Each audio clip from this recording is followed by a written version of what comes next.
Hi, my name is Mark Polton. I'm a real estate investor in the greater Charlotte, North Carolina area.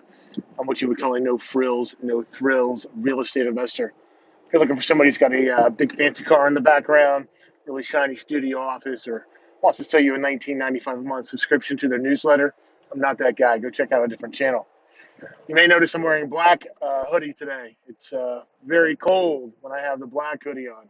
So it's 34 degrees, and we have a lot of brush and overgrowth and trees and all kinds of craziness going on in our newest property. It's literally going to take me probably about 8 weeks of spare time to get this thing under control. It is just unbelievable. But I digress. So today, I wanted to share my thoughts on being afraid to make mistakes.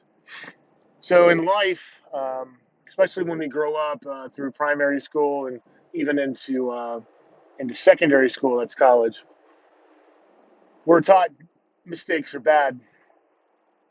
You're in math class, you have a quiz, you make a mistake, you get penalized for it. Well, that's not how it works in the real world. In the real world. Sorry, my mouth is very cold from working out in that 34-degree weather.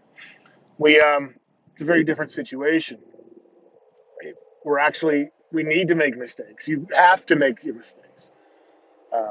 My mentor, I'm having a tough time thinking a little bit. My mentor Bob Proctor says we have to fail our way to success. You're not just going to go out there and you're not going to make mistakes and figure it out. I mean, where do you think experience and wisdom comes from? It doesn't come from just hitting it out of the ballpark. It comes from making mistakes and learning from those mistakes. If you look at Robert Kiyosaki, another mentor of mine, when he has employees that come in, about the only way you're going to get fired is if you don't admit to the mistakes that you made. And I found that very telling, and it kind of is shifting my thought processes a little bit on this. I still need some time to work it out, but I believe they actually post on the internet the mistakes that you made, why you made the mistakes, and the lessons learned from that. And that's actually pretty powerful. If everybody is willing to admit the mistakes that they make, one, get rid of the ego, which is really important. I'm going to do another video on that. There's a book called Ego is the Enemy, and I haven't quite finished it, but I'm on my way.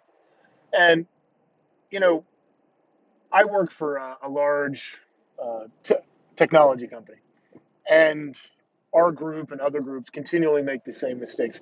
We'll open up the same cases with vendors yearly. And it costs us money. These aren't cheap to get to vendor tech support. We're paying for these support contracts. But we make the same mistakes. Or, within our own group, there's different projects with different customers, and we're both running into the same problem. And it may be 8 months later that I'm running into it than another group did, but we're still wasting time trying to figure that out. And rather than sharing the information in a meaningful, constructive way, hey, you can send out an email saying, hey, listen, we ran into this problem. It's really not going to make any difference to me because I have so many damn emails coming in, it's not even funny. And so I got to prioritize, what I go through. And a lot of it's skimming of emails, so I'm not really sitting there. But if we had a mistake database where we could, or what I would call a knowledge base, where we could go in and search for this stuff, maybe I'm not going to hold my breath that it would solve the problem, but it would at least be there as another tool. Anyways, the other thing that they don't teach you in school and you get penalized for is collaboration. You're expected to do everything on your own. And in the business community, that's not how it works. You are not a silo. I tried for the longest time, to do this business by myself. I'm not I don't like to ask other people for help. I don't like the feeling of being dependent upon other people.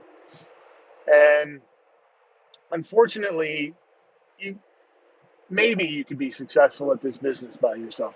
It's going to be tough.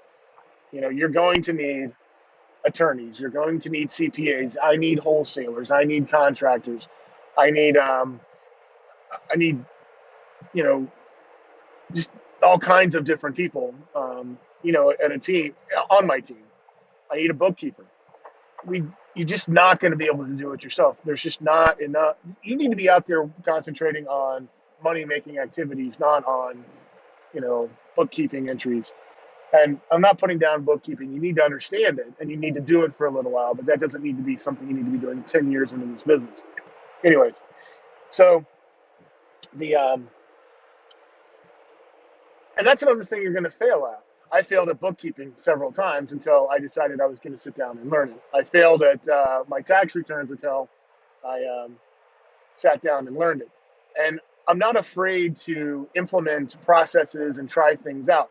We have failed with our tenant screening process several times to the tune of tens of thousands of dollars. But my wife and I will sit down and we will analyze how did this happen? What were the mistakes that we made? Usually it's more on my part than hers. I'm a little bit more of a sucker for a good story. But, and then we have to put in writing a procedure that's going to prevent that from happening again. And, it doesn't take too many times for that to happen before you have a rock solid tenant screening procedure. It doesn't take you rehabbing homes. And every single home we rehab, we make a mistake. Um, and we learn from that mistake to not do it in the future. And we just implement these solutions to the problem going forward. And I'm not afraid to take on a deal that is complex or complicated or that I might fail at, within reason. I'm not going to dump 100 grand into something that's got a good probability of failing. But, I'm not afraid to fail. And because of that, I think I'm doing pretty darn well. So, anyways, in conclusion, you can't be afraid to fail.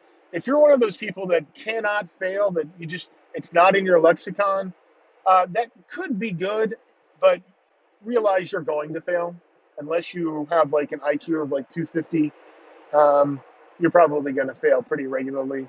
That doesn't make you a failure. A failure is somebody who has stopped learning from their mistakes and stopped trying. Anyways, I hope you go out there and live the "you won't stop me" lifestyle. I can tell you this: you will not stop me. I don't care who you are. Government can come and take all this away. You can come and take all this away. I'm just going to get it right back.